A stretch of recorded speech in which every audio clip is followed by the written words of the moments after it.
Education it is దానికి ఉండేటువంటి value, దానికి ఉన్నటువంటి గొప్పతనం, దానికి ఉన్నటువంటి భాష, దానికి ఉన్నటువంటి ఔన్నత్యం, సమాజంలో దానికి ఉండేటువంటి గౌరవం, అది కేవలం ఎడ్యుకేషన్ వల్లే వస్తుంది. ఇంతమంది ఇక్కడ చదువుకుంటూ, ఇందాక కల్చరల్ విభాగంలో చిన్న అమ్మాయిలు చేశారు, వాళ్ళని చూసినప్పుడు నాకు అనిపించింది అసలు the thought behind it is very appreciable. And I shall be దాని ఏమంటారు, I'm giving my blessings because I'm elder than people than older people. ఆ చిన్నపిల్లలు వాళ్ళు ఎంత ప్రాక్టీస్ చేసి ముందుగా వెంకటేశ్వర స్వామి, తర్వాత వినాయకుడు, ఆ తర్వాత డిఫరెంట్ స్టేట్స్ నుంచి వాళ్ళ భంగిమలు వాళ్ళు చేయడానికి. ఎందుకంటే ఈ సమయంలో మీకు జోక్ చెప్పాలి. నేను ఎలా చెప్పాలంటే, అది మనం అక్కడ కూర్చొని చూడడానికి బాగుంటుంది, అబ్బా అది చేశాడు రా అని. ఇక్కడ చేసేవాళ్ళకి ఉంటుంది ఆ తెప్పలేదు, ఆ భయం ఏదో అలా ఉంటుంది. చిన్నపిల్లలు తప్పు చేస్తారేమో భయం, తప్పు చేస్తారేమో మా పిల్లలని చూస్తున్న అమ్మానాన్నలు ఉంటారు అక్కడ, తప్పు చేస్తే కొడతారేమో అన్న భయం పిల్లల్లో ఉంటుంది. టీచర్స్ వాళ్ళకి నేర్పినటువంటి విధానం, ఇవన్నీ కలిపి ఒక నాటకం వేస్తున్నారు. ఆ నాటకం ఏంటంటే భక్త ప్రహ్లాద నాటకం. అందులో నాటకంలో అటు పక్కనేమో హిరణ్యకశిపుడిని పెట్టారు, ఇటు పక్క ప్రహ్లాదుడు, హిరణ్యకశిపుడు. ఈ స్టోరీ మీకు తెలిస్తే అర్థమవుతుంది, లేకపోతే లేదు, దాని పక్కన పెట్టేద్దాం. ఇక్కడ పాయింట్ ఏంటంటే, అక్కడేమో విష్ణుమూర్తిని అంటే నరసింహస్వామి అవతారంలో ఒక స్తంభంలో పెట్టారు. ఈయన వచ్చి ఏంట్రా అర్భక ప్రహ్లాద ఎక్కడ రాని విష్ణువు అని అడుగుతాడు. అడిగితే వీడు ఇందుకలడు అందులేడని సందేహము వలదు, చక్రి సర్వోపగతుండు ఎందెందు వెతికి చూచిన అందందేగలడు అని చెప్తాడు. అంటే దాని అర్థం ఏంటంటే, ఎక్కడ పడితే అక్కడ ఉంటాడు, ఇక్కడ ఉన్నాడు అక్కడ లేడు, అక్కడ ఉన్నాడని ఇక్కడ లేడు, మీరు ఎత్తుక్కోవాలి కానీ ఎక్కడ పడితే అక్కడ ఉంటాడని చెప్తాడు. అప్పుడు ప్రహ్లాదుడు ఈ టెన్షన్లో మర్చిపోయి ఎక్కడ పడితే అక్కడ ఉంటాడు నాన్న అని చెప్పిన తర్వాత హిరణ్యకశిపుడు పొరపాటున ఈ స్తంభంలో ఉన్నాడా అని అడిగాడండి. హిరణ్యకశిపుడు ఉంది ఆ స్తంభంలో, అది ప్రహ్లాదుడికి తెలుసు. ఇక్కడ లేడు నాన్న ఇక్కడ ఉన్నాడని చెప్పాడు. అంటే ఇందుకనట అందులేడని సందేహం వలదు, ఇక్కడ లేడు నాన్న ఇక్కడ ఉన్నాడని చెప్పినప్పుడు వాడి పరిస్థితి మీరందరూ నవ్వుకుంటారు, కానీ మీ టీచర్స్ ఎలా కొడతారో తెలుసావండి పాపం. అక్కడ ఏరా ఏం చెప్పావు, నువ్వు ఎందుకు అన్నావు, నువ్వేం చేసావని. సో చిన్న మనకి చేసేటువంటి వాటిలో ఎంత క్రమశిక్షణ, ఎంత డిసిప్లిన్, ఎంత ఏకాగ్రత, కాన్సన్ట్రేషన్ అవసరం అని చెప్పడానికి ఎడ్యుకేషన్ నీడ్స్ దట్. ఇంగ్లీష్లో ఒక సామెత ఉంది, ఒక ప్రొవర్బ్, సామెత కాదు, ఏంటంటే you can criticize an old man because you know what he is, but don't criticize an young man because you don't know what he will be అంటాడు. తర్వాత వాడు ఏమవుతాడో మనకు తెలియదు. అందుకని మీ ముందు కూర్చున్న వాళ్ళందరూ వికసిత వదనాలతో హ్యాపీగా సంతోషంగా ఉండి మీరు మీ చదువుల్లో బ్రహ్మాండమైనటువంటి పొజిషన్స్ వచ్చి, ఆ తర్వాత ఇందాక మేడం గారు అడిగినట్టు మీలో ఎవరు కావాలనుకుంటున్నారు, ఏం కావాలనుకుంటున్నారు, this time is more important చెప్పడానికి you should maintain a watch అని చెప్పారు. Watch is giving time and it watches our life also. So అటువంటి ఇంపార్టెంట్ విషయాలన్నీ మనం తెలుసుకోవడానికి మనకు కావాల్సినటువంటి విషయంగా, ముఖ్యంగా ఇక్కడ ఆక్స్ఫర్డ్ స్కూల్స్లో చదువుకున్న వాళ్ళు, లేకపోతే గవర్నమెంట్ స్కూల్స్లో చదువుకున్న వాళ్ళు, గవర్నమెంట్ స్కూల్స్లో చిరిగిపోయిన నిక్కర్ వేసుకుని, చిరిగిపోయిన చొక్కా ఒకటి వేసుకుని, ఒక బట్టలతో చేసిన ఒక సంచి వేసుకుని, సెకండ్ హ్యాండ్ బుక్స్ పెట్టుకుని, వాళ్ళ ఇంటి దగ్గర నుంచి చింత చెట్ల దగ్గర నుంచి 4-5 కిలోమీటర్లు నడుచుకుంటూ స్కూల్కి వచ్చి చదువుకునే విద్యార్థులు. ఆ తర్వాత అయిన వాళ్ళలో చాలా గొప్పవాళ్ళైన వాడు లాల్ బహదూర్ శాస్త్రి. ఆయన పుస్తకాలు ఒక చేత్తో పట్టుకుని ఒక చేత్తో గంగానది ఈదుకుంటూ స్కూల్కి వెళ్ళి చదువుకున్నాడు.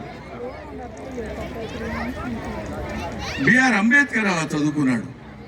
అప్పటిదాకా ఎందుకు, నిన్న కాక మొన్న అబ్దుల్ కలాం ఇంటింటికి పేపర్ వేసుకుని అక్కడి నుంచి వచ్చే డబ్బుతోటి జీతం కట్టుకుని చదువుకున్నటువంటి వాళ్ళు ఉన్నారు. మహామేధావుల్ని సృష్టించింది పావర్టీ. డబ్బు లేదు, మేము పూర్ పీపుల్, మాకు చదువు రాదు, మీకు చదువుకోవడానికి మాకు అవకాశాలు లేవని ఎప్పుడూ బాధపడదు. Life is a game plate, life is a flower fragrance. కాబట్టి మీరు ఎప్పుడైతే మన పేదతనాన్ని మనం అంచనా వేసుకుని మనం చదువుకోలేమేమో, మనం అంత గొప్పవాళ్ళం కాలేమేమో అనుకోవద్దండి.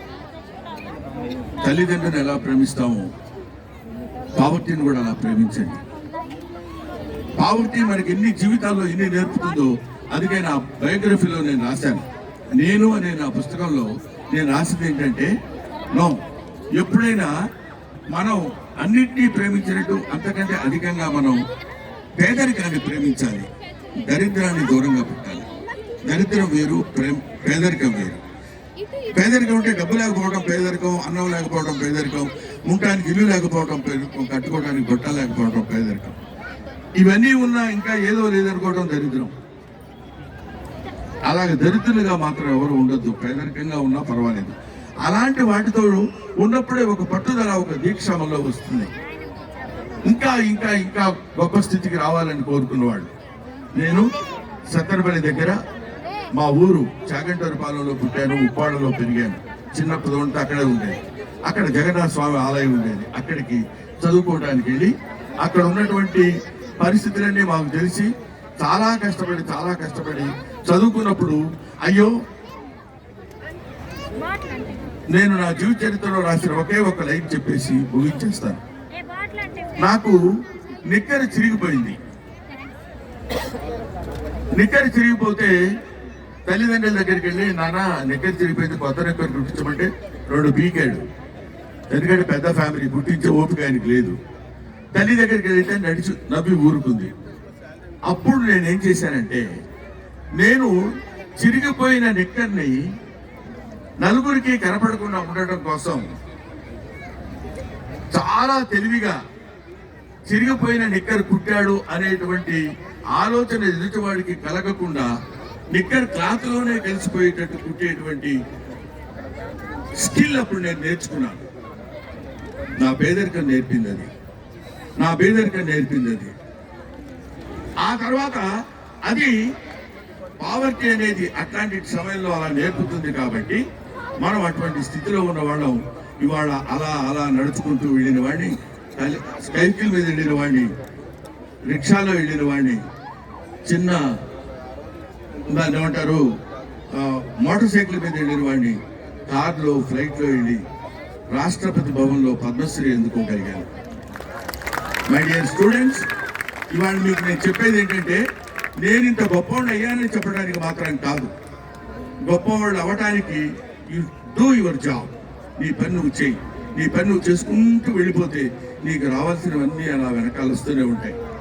ఇందాక అమ్మాయి రజనీ చెప్పింది. రజనీ అమ్మాయిని సింగులర్గా నేను ఎందుకన్నానంటే, అన్నయ్య మిమ్మల్ని చూసి మీ యాక్టింగ్ చూస్తూ పెరిగిన వాళ్ళని, అన్నయ్య అని అమ్మాయి నన్ను సంతోషించినప్పుడు నేను విడుదల రజనీ గారు ఎంత గొప్పగా మాట్లాడారంటాం అసహజంగా ఉంటుంది. కాబట్టి అమ్మా రజనీ అని సంబోధిస్తున్నాను. అందువల్ల ఎంతటి వాళ్ళైనా, ఎంత గొప్పవాళ్ళైనా, దట్ మాట్లాడుతున్నప్పుడు ఎడ్యుకేషన్ స్పీక్స్. మనం మాట్లాడుతున్నప్పుడు మన కల్చర్, మన ఆలోచన విధానం, మన పెరుగుదల, మనం మాట్లాడేటువంటి మాటల్లో ప్రస్ఫుటం అవుతుంది. అంటే ఈ పిల్లలకి నేను చెప్పేది ఏంటంటే, ఎందుకు చెప్పాలని ఇంత దూరం వచ్చానంటే, నేను ఇవాళ మన ఫ్రాన్సిస్ రెడ్డి గారు, ఆయన ఎంత పట్టుదలతోటి, ఆయనే కాకుండా నేను చూశాను వాళ్ళ పిల్లలిద్దరు, వాళ్ళు ఈ స్కూల్స్ని ఇలా డెవలప్ చేసుకుంటూ రావడానికి ఎంత పట్టుదల అవసరం అండి. ఎందుకనే నేను ఎక్కడికి వెళ్ళినా ఒక మాట చెప్తుంటాను, ప్రయత్నిస్తూ మరణిస్తే అది విజయం. ప్రయత్నం విరమిస్తే అది మరణం. ఎప్పుడు నీ అటెంప్ట్ నువ్వు ఎప్పుడు తగ్గించుకోకూడదు. నువ్వు చేస్తూనే ఉండాలి. ఎప్పటికైనా రాకపోతుందా రిజల్ట్ అనేది. రిజల్ట్ కోసం ఆలోచించకుండా నువ్వు చేయగలిగినప్పుడు, అలాగే ఫ్రాన్సిస్ రెడ్డి గారు ఆయన నమ్మినటువంటి ఆ సిద్ధాంతాల్ని, ఈ ఆక్స్ఫర్డ్ ఆ పేరు పెట్టడంలోని పూర్వం మా చిన్నతనంలో ఆక్స్ఫర్డ్ యూనివర్సిటీ అంటే వాళ్ళం. ఇవాళ ఆక్స్ఫర్డ్ స్కూల్సే తీసుకొచ్చేసి గుంటూరు జిల్లాలో పెట్టిన మహనీయుడు మిస్టర్ ఫ్రాన్సిస్ రెడ్డి గారు. ఇంకా మళ్ళీ చరిత్ర వద్దమ్మా నాకు. 27 మిస్ అయ్యామనే సంగతి మర్చిపోకూడదు. 3లో ఉన్నాయని చెప్పుకోవడం కంటే ఏమంటారు. కాబట్టి ఐ థింక్ ఇలాగే ఎన్ని స్టేట్స్ అయినా ఎంతైనా ఇట్స్ అనంతం. ఇట్స్ దాన్ని ఏమంటారు వాస్ట్ దిస్ థింగ్ యూనివర్స్. అట్లో మనం కూడా ఒక భాగస్థలం అయిపోయి ఇన్ని దానాల కంటే ఎన్ని దానాలు చేసినా విద్యాదానం మాత్రం చాలా గొప్పది, చాలా గొప్పది, చాలా గొప్పది. ఆయన ఏదో ఇక్కడ కూర్చొని దానం చేస్తున్నాడని కాదు, దానం చేసేటువంటి దానికి ఏదో ఊరికనే ఇస్తున్నాడు ఏంటంటే సీట్లు, డబ్బులు తీసుకుంటాడు సీట్లు ఇస్తున్నాడు అని అనుకోవచ్చు.